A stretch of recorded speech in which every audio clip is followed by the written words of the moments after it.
foofu mënoon fa dem lebi comme ni Karim Wade doon def Karim Wade da daan jóge fii dem ci naar yi am nañ richesse ba teg ay fonds yoo xam mën nañ ci jàppale yenn état yi mu fay tibb di indi n'est-ce pas loolu moo gënoon facile parce que un bon père de famille lan lay ut mooy nu mu soulager ay doomam nu mu soulager fameem mais ñii dañoo ñëw teg ñu fitna te li ci gën a metti ci fitna bi booy coono bi askan wi rek koy dund mais ñoom ñi nekk élite bi ñoom gis nga leen ñu ngi gundaandaat ñu ngi noos yaa ngi dégg lépp luñ yorul woon démb tey yor nañ ko ñu ngi doxal nice koo ci gis mu ngi sañse mu ngi defaru non c'est pas normal xam nga lu tax Cheikh Ahmadou Bamba de mooy sunu référence daf ñu waxoon nañu njiit buur dëgg bu jiitee ñu jox la responsabilité yépp da nga koy séddale gën cee néewle waajurama ngi toog soxna jaar sa doom de moo ñu ko wax Xaadim Rasul te moom lépp lum fi mës a wax kenn du ko dindi à 20 ans ci la bind Masaalikul Jinaan kon teel naa mature moom teel na mat teel na pare moo ñu wax lii mais ñi fi nekk dañuy séddale def seen poste séddoo bukki lañ koy def ba pare dem lebi ñan ñoo koy fay ñun population bi plan de redressement lañ ñu indil yow nga amoon possibilité mën a naxanteeg FMI leurs états n'ont que leurs intérêts nga nekk fi naan souverainisme bi di ngandul te yow souverainisme bi ëppoo ko Ablaye Wade ëppoo ko Macky Sall ëppoo ko ñi fi mës a jaar ëppoo leen ko n'est-ce pas ñooñu ñëpp dañu taxaw faire face au tubaab teg ak ñoom stratégie li ñu baax la ñu jël ko c'est vrai que mënuñu leen mun naxante moom dina ci am du ma ni mën nañ leen a nax à 100% mais mën nañ teg ak ñoom stratégie di am li ñuy am di tabax suñuy réew ndànk-ndànk n'est-ce pas te loolu la fi gars yi doon def ñii ñëw dagg buum yi li lay wan ni seen conflit li ko gën a indi loolu foog naa bokk na ci parce que muy njëkk dem France ci Macron dafa ñëw ak allure ñëw ak hargne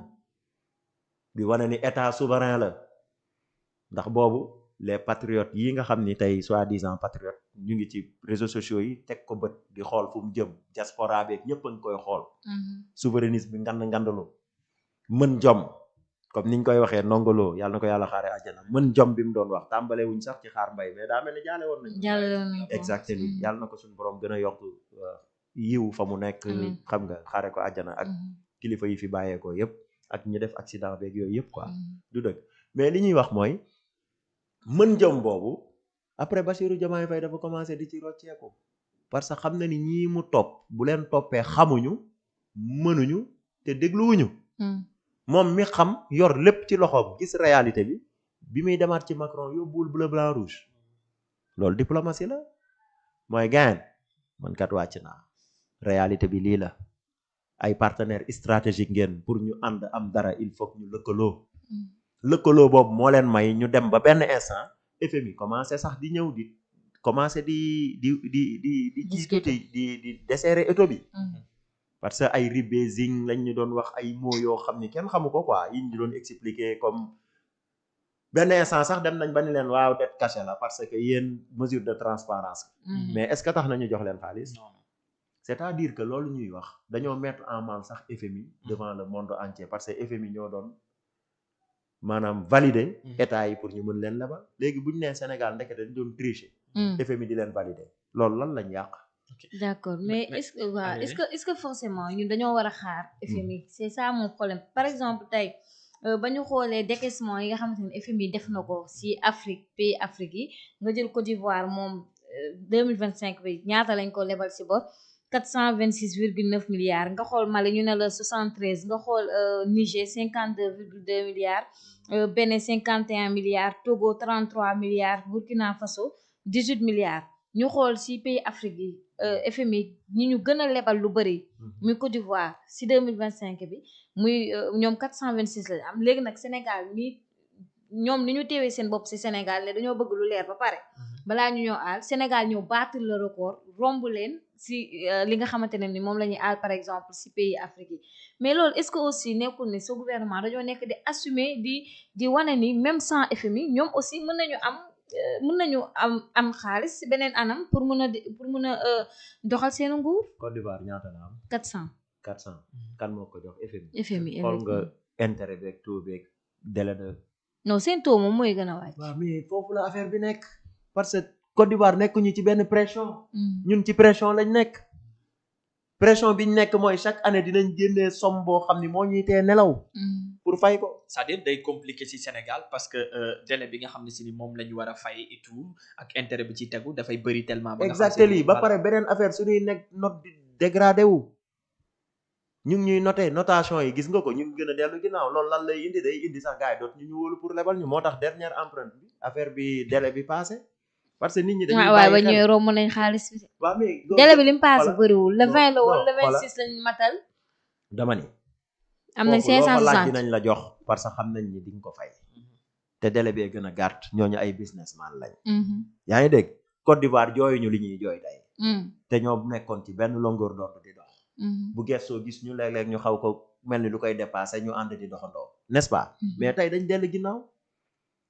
lu ñu ci yóbbu. ay déclaration yu kaddu dette cachée boo xam ni yow li nga doon déclaré ñëpp xam nañ ni à la limite c'était de la politique politicienne. bi mu koy déclaré la déclaré 1000 milliards yi 1000 milliards yi di ma yóbbu ci maanaam dégg naa sëñ Bara Ndiaye sëñ Bara Dolly ne les renseignements généraux ñu ngi ko tuddee Sa Thiès mais buñ tooñ Sa Thiès buñ tooñ waa Thiès parce que Thiès y a des gens intègres là-bas yaa ngi dégg capitaine Dux la tudd 1000 milliards 1000 saboor ñi daan seetaan Tintin xam nañ ko léegi désormais nañ ko tuddee capitaine Dux jox naa boobu RG yi tuddee leen ko noonu parce que li ñu nekk yëpp moo ñu dugal 1000 milliards yooyu tey le président de l'Assemblée nationale toogul woon di ko dëggal naan buñ jógee ci élection yi mu génneel ñu kam gis nga mbirum dette bii ñuy wax déjà il faut que ñu dellu si Macky Sall ñaata la leb avant muy dem digganteem ak FMI ak ay maanaam stratégie yi mu doon teg ak secteur parapublic mais ñi dépassé nañ ko. ci ñaata weer. ke 7 ans la 12 ans la def ñii defaguñ 2 ans liñ fi leb ñii buñ jëmee ñii rythme bi buñ ko toppee imaginer rek tey ñu toppoon rythme bi ba ñu am 2 mandats fuñ jëm. calculer fi ñu fekk réew mi tamit nag est-ce que loolu justifié wul action yi nga xamante ni ñoo ko génn ndax loolu tamit mën nañ leen ko nangul. fu ñu fekk réew mi. quatrième sous-sol. quatrième sous-sol ak une dette publique et parapublique boo xamante ni c'est supérieur à notre PIB. toll na si 132% du PIB du Sénégal. PIB du chiffre lu ñuy dund la. PIB bi nañ jàpp ni produit intérieur brut. nañ jàpp ni li ñuy dund la li ñuy dund mooy lan.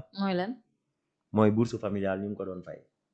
waaw joxe nañ seen raison nag. xaara li ñuy dund mooy lan. mooy étudiants yi nekk ñu foon di jooy. li ñuy dund mooy lan les enseignants ñu ngi leen doon yokkal seen salaire. li ñuy dund mooy lan investissement yi gis nañ ko mu ne fàng daj même bu fekkee mën nañ ko sax remettre en cause yu ci bari. mais y a des infrastructures yoo xam ñoo taxaw naan des projets innovants des projets structurants des projets des joyaux. ñoom ñoo ko wax. dette boobu foofu la dugg ñoom li ñuy leb fu mu dugg foofu ngay def comparaison ñoom li ñuy leb yow da nga ko gis non seulement gisoo ko pétrole bi liñ ci jot a récolté gisuñu ko parce que nekkul ci benn rapport boo xam ni génnee nañ ñu ko mën nañ ñu fii la jóge fee la def te Macky Sall tegoon na fi benn fonds souverain boo xam pour les générations futures dégg naa Diomaye jël na ko yóbbu ko palais nañ ñu wax fu xaalis bi dugg xam nga Pastef lu leen daal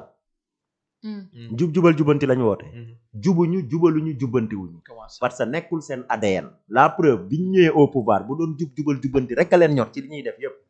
duñu nëbb benn rapport rapport d'exécution budgétaire saa yuñ koy génnee dañ leen di sañaxal maanaam délai bi day weesu quoi chaque jour day wees mais lii nii ITE bi ku ko fi teg Macky Sall c'était pourquoi transparence xam nga di saytu li nga xam ni noonu la état di doxalee yenn yi ak meññanteef yi ñuy am bu génnee fi mu war a jaar ñoom ñu saytu ko tegal ñu ko nañu fii ak fii la jaar pour des mesures de transparence parce que les ressources naturelles appartiennent au peuple. mais avec Macky Sall bëri na yi nga xamante ne doon na fi xew ñun avec Macky Sall. comme si dañoo par exemple déconnecté wuñ daanuñu xam réalité bi ce qui se passe réellement. non avec Macky Sall jox ma lu factuel par exemple ñoo tax nit ñi xam. transparence kay ki teg ITE. bëgg na ko ki indi OFNAC bëgg na ko même CENTIF bi ki ko fi teg bëgg na ko problème bi mooy OFNAC scandale yi fu mu mujj scandale yi ñu doon wax ñi ñoo doon jaboli du dëgg leeragul de c'est pas vrai scandale yi ñuy wax ma ci benn scandale bi ñu fi yëkkati bi gën a mag mooy 80 mooy 29 milliards yi bokk na ci ak 6 milliards yu Covid bi fan la mujj non lieu xoola Mame Diarra buñ ñu nax ñii dañ doon populisme ba agsi au pouvoir ñëw jànkoonteeg réalité bi pouvoir ba pare honnête ñu di manipuler askan wi. yaa ngi dégg rapport Moody's bi kan moo ko wax Cheikh Omar ci seen biir la bokk nee na leen buñ ko génnee ngeen xam dañ leen di manipuler leer na nañ ko génnee yow nee nañ dette cachée am na rapport am na jël lañ benn kii rapport Mazars laa bëgg a wax voilà Mazars la parce que Moody's moo dégradé suñu nom mais rapport Mazars fan la ñu jël anam dañ ko gis mais ñooñu ñooy transparent yow yaa doon wax démb naan Macky Sall dafa teg concam ci yenn dossiers yi yow nga ñëw li nga war a def yow sa lépp da nga ko war a fàng dajj ci mbedd mi Ousmane dafa ni woon maanaam non maa ngi juuma capitaine Dux dafa ni woon man Khadim Bamba Diagne la ko doon wax ne ko docteur Khadim man gëmuma réalité du pouvoir bu ma ñëwee lii laa gëm lii laa wax ak askan wi lii laay def benn bi mu ñëwee déclaration de patrimoine am est-ce que génnee na ko wan ko askan wi te dafa bokkoon ci digaale yi loolu dafa bokk ci transparence